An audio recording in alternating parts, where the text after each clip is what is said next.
The sky was the first television, and for early civilizations, the programming was high stakes. Before we had physics to explain the why, humanity used storytelling to explain the what. The predictable and sometimes terrifyingly unpredictable movements of the heavens provided the blueprints for our first religions and social structures.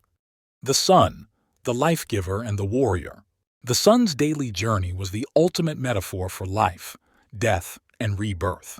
It wasn't just a ball of gas, it was a protagonist. Egypt. The sun god Ra traveled across the sky in a solar bark. Every night he entered the underworld to battle the serpent Apep so he could rise again at dawn. Aztec mythology. The Aztecs believed they were the people of the sun.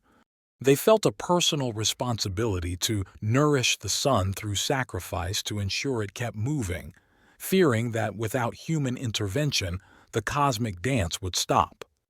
While the sun represented the ego and power, the moon represented the internal, the mysterious, and the passage of time. Early humans noticed the lunar cycle matched biological rhythms and the tides. This led to the moon being associated with fertility and weaving the fate of men, like the Greek goddess Selene or the Chinese Changs. Because the moon changes shape, phases, it was often viewed as a shapeshifter or a symbol of duality, constantly dying and being reborn. If the stars were a dance, an eclipse was someone tripping on stage.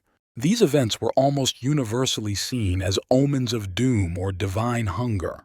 Two wolves, Skull and Hati, finally catching and biting the sun-moon. A celestial dragon eating the sun. The demon Rahu, who was decapitated, chasing the sun and moon to swallow them.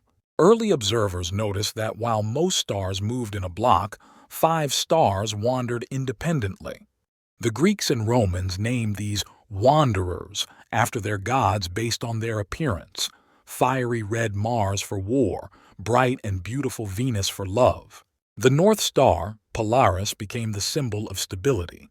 If the king was the center of the kingdom, the North Star was the center of the universe, the axis mundi around which everything else turned.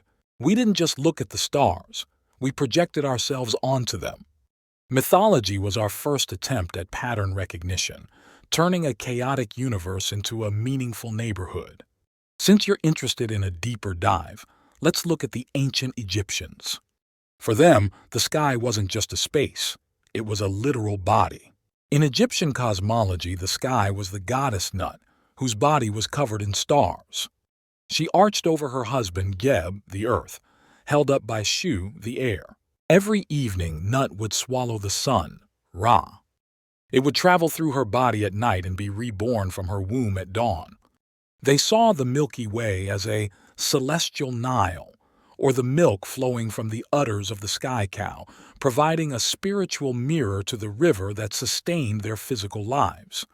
To help bring this to life, I can generate an image of how the Egyptians visualized the sun's journey through the stars. Would you like me to generate an image of the sun god Ra sailing his golden boat across the star-speckled body of the sky goddess Nut?